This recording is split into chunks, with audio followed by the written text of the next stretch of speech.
Denilson neles com Denilson Grande Oineg, meu parceirinho. Boa tarde, tudo bem, Oineg? Boa tarde, ouvintes. Band News FM, Debrinha. Oi. Fabião, tudo E aí, bem? tudo certo? Oineg, e aí, tá tranquilo, feliz com o resultado do São Paulo e Bragantino? Pô, arrancamos Tá bem, né? empate do Real Madrid brasileiro. Não, o Bragantino jogou com o time reserva, visando, obviamente, aí a Libertadores. O São Paulo fez um segundo tempo muito interessante, mas eu queria, obviamente, exaltar o clássico entre Palmeiras e Corinthians. É natural a gente falar desse jogo, porque é um jogo que gera tanta expectativa dos torcedores, do meio de comunicação, e um Palmeiras provou mais uma vez que é um time que está consolidado, com o trabalho do Abel, enfim, os jogadores jogando a ritmo de música, e um Corinthians em formação. Obviamente, o torcedor tira uma onda do adversário, brinca, e o nosso papel aqui também, até o meu estilo de trabalhar também é tirar uma onda do adversário, mas a gente tem que ser claro, né? O Vitor tá ainda tentando achar um time, eu acho que ele não tem a noção, ou ele não tinha, pelo menos, até esse momento, essa noção do que é um Corinthians e um Palmeiras, para poupar os principais jogadores.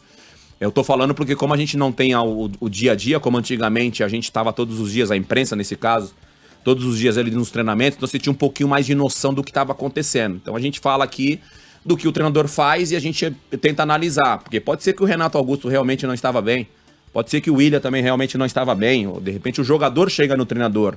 Mas eu acho que num clássico como esse, independentemente de ter um Boca na Libertadores na terça-feira, amanhã, eu acho que você tem que colocar os principais jogadores. Joga 15, 20 minutos do segundo tempo, cansei, você tira os principais jogadores, mas você tem que entrar num clássico com os principais. Ele não entrou com os principais jogadores, teve o caso da gripe ali do Cássio, que no aquecimento acabou sentindo, viu que não dava pra jogar, o Donelli acabou jogando, mas um Palmeiras avassalador, um Palmeiras com ritmo de jogo, com intensidade,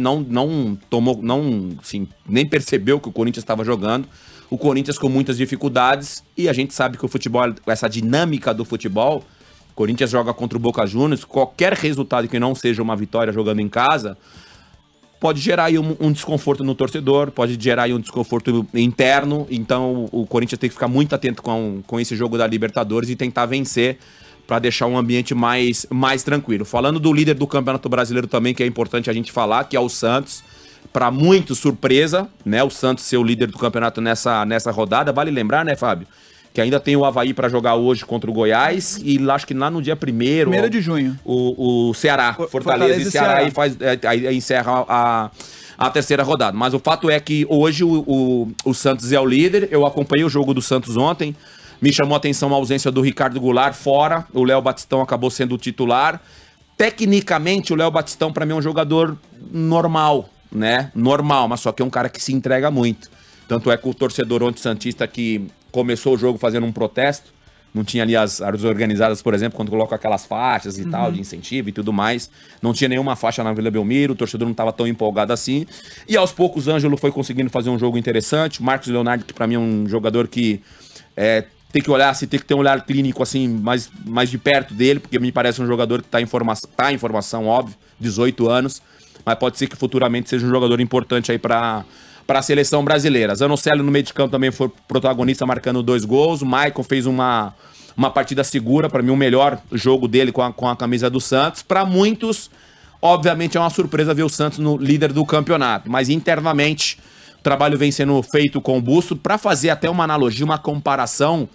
O mesmo momento que o Corinthians vive de conhecimento, falando de corpo técnico para os jogadores, conhecimento de elenco, o Busto também está vivendo isso. Ontem ele colocou um time mais dinâmico no meio de campo, um time mais rápido na frente, acabou dando certo. Se vai dar sequência ou não, até por causa da maratona de jogos, pode ser que ele mude, obviamente, o time. Mas parabéns ao Santos.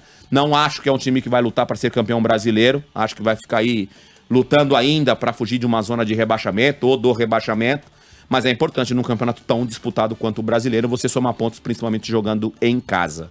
Lembrei aqui também que eu tô acompanhando jogos pra caramba, meu Deus do céu, minha cabeça tá a milhão. Ontem o Botafogo amassou o segundo tempo contra o Atlético Goianiense, jogando lá em Goiânia. O goleiro do Botafogo acabou falhando, teve o gol e o Atlético Goianiense recuou demais e o Botafogo pressionou demais, e no finalzinho, faltando menos de 1 minuto, com os acréscimos ali já, teve o gol contra, que joga o balde de água fria no Atlético Goianiense, que seria a primeira vitória do Atlético Goianiense no campeonato, mas o Botafogo dá indícios de que vai ser um time que vai dar trabalho a longo prazo, porque é um time que teve a bola. Ah, Denilson, jogou do Atlético Goianiense, fora de casa. Não, teve um volume de jogo muito interessante. Esse Saravia, que era jogador do Internacional, jogou como lateral direito ontem no Botafogo, sendo a válvula de escape, apoiando bastante. O Patrick, de Paula, ex-Palmeiras, parece que ele tá entendendo que no Palmeiras ele era mais um jogador no meio de muitos jogadores, por exemplo, o Veiga, Gustavo Scarpa, Rony, enfim, vários, Dudu. E no Botafogo parece que ele tá sentindo que ali ele tem que ser o cara, que ele tem que tomar conta das ações no meio de campo. Ontem também fez um jogo muito interessante. Olho nesse Botafogo que tá em formação, mas eu acho que vai dar boas alegrias aí pro torcedor botafoguense. Acho que é isso. Muito bem, hein? Viu muita coisa mesmo, eu acho que é isso aí, Neg. Dito isso... Eu gostei que você veio de verde na semana passada. Você quase acertou o placar, que você falou 3-1 pro Palmeiras, né? De fato, os 3 gols você acertou. E foi melhor ainda, né? 3-0 e hoje de verde mais uma vez pra comemorar. Semana de Libertadores, né? A gente tem aí Emelec e Palmeiras na quarta-feira. Transmissão aqui da Band News FM. Você tá nessa. Estaremos nessa, beleza? Muito bem. Uma ótima semana. Pra muitos o ano começa agora, depois do carnaval, né? Não, porque vai ter outro carnaval em São Paulo lá em julho, então vai começar só depois. Beijo, gente. Um Tchau, abraço. Denilson. Boa semana. Denilson neles com o Denilson Show. Valeu.